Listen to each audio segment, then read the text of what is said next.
Hello dear student, welcome. बच्चा लोग, अभी हम डिस्कस कर रहे हैं डिफरेंस बिटवीन मैनुअल अकाउंटिंग और कंप्यूटराइज अकाउंटिंग। मैनुअल अकाउंटिंग मतलब अभी आप जो बुक पेन लेके बैठे, स्केल पेंसिल लेके बैठे हो, लाइन मार रहे हैं ना, एनपीओ का लाइन मार रहे हैं, फाइनल अकाउंट का लाइन मार रहे हो, मैनुअल अकाउंटिंग है, उसको मैनुअल बोलेंगे। और कंप्यूटराइज अकाउंटिंग मतलब क्या है?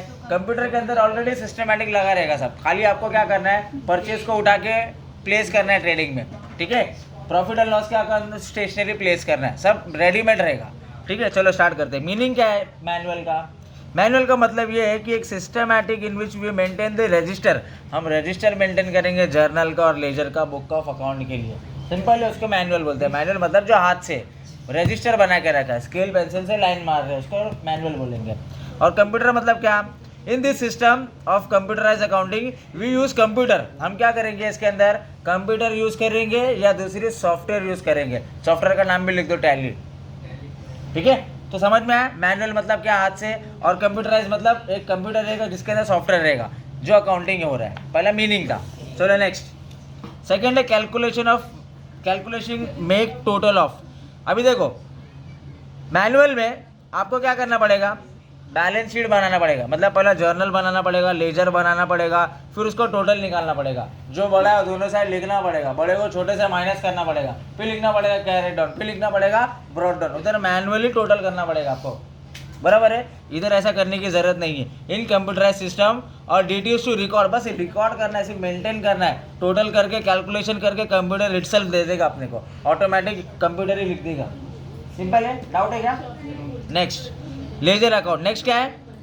लेजर अकाउंट और प्रिपेयर्ड बाय पोस्टिंग। जैसे आपने पहले क्या किया था, 11th स्टैंडर्ड में जर्नल अकाउंट बनाया, जर्नल के बाद क्या किया आपने? लेजर अकाउंट बनाया, लेजर के बाद क्या किया? Simple column, double column, triple column बनाया, उसके बाद क्या किया? ट्रायल बैलेंस बनाया, उसके बाद क्या किया? फाइनल अकाउंट बनाया, बराबर है। उसके बाद एनपीओ ओपन बना रहे। बोलने का मतलब ये है कि यहाँ पर एक एक से एक एक ट्रांसफर करना पड़ेगा अपने को, मैनुअली करना पड़ेगा। जर्नल की एंट्री लेजर में डालना पड़ेगा, इधर वो सब करने की जरूरत नहीं है। कंप्यूटर क्या करेगा? ऑटोमेटिकली प्रिंट कर देगा। और मैनुअली में रॉन्ग होने का चांस है। जैसे जर्नल में 10,000 लिखा तो लेजर में 8,000 लिख दिया, गलती होती है, बराबर है। तो मैनुअल में एरर का चांसेस है, पर कंप्यूटराइज में एरर का चांसेस है क्या? वो एकदम करेक्ट प्रॉपर ट्रांसफर अमाउंट कर देगा, रॉन्ग अमाउंट ट्रांसफर नहीं होएगा। Next, trial balance. तो अकाउंटिंग मैनुअल में क्या बताओ ना, मैनुअल में हमें ट्रायल बैलेंस बनाना पड़ेगा। ट्रायल बैलेंस मतलब आपको जो फाइनल अकाउंट का क्वेश्चन है ना, फाइनल अकाउंट का क्वेश्चन ट्रायल बैलेंस वो बनाना पड़ता है कि डेबिट साइड में क्या क्या अमाउंट आएगा, क्रेडिट साइड में क्या क्या, और टोटल भी करना पड़ेगा अपने को, बराबर ना?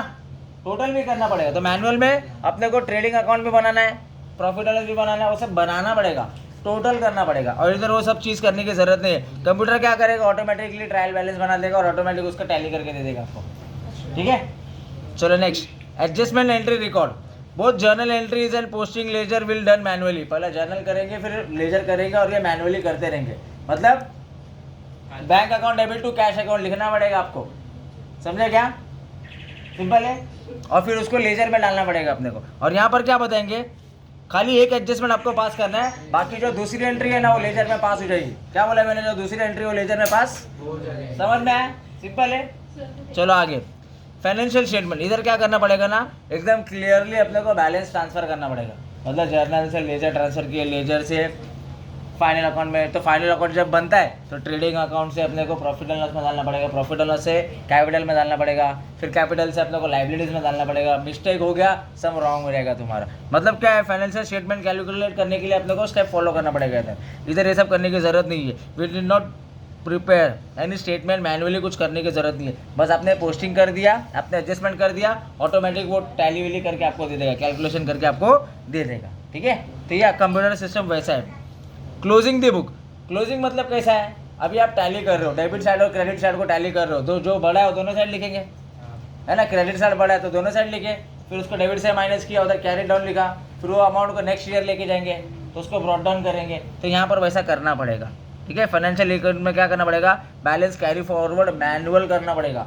टैली किया, कैरी फॉरवर्ड लिखना पड़ेगा, कैरी फॉरवर्ड के बाद 9वें साल 9वें बंदे ब्रॉट डाउन करना पड़ेगा, मतलब मैनुअली करना पड़ेगा इधर। और यहाँ पर क्या बताएंगे भाई? यहाँ पर मैनुअली कोई करने की जरूरत नहीं है, ऑटोमेटिकली आपने फाइनल अकाउंट बना दिया ना, ऑटोमेटिकली वो टैली भी हो जाएगा, ऑटोमेटिक कैरी फॉरवर्ड भी हो जाएगा, ऑटोमेटिक ब्रॉट डाउन भी हो जाएगा आपका, ठीक है।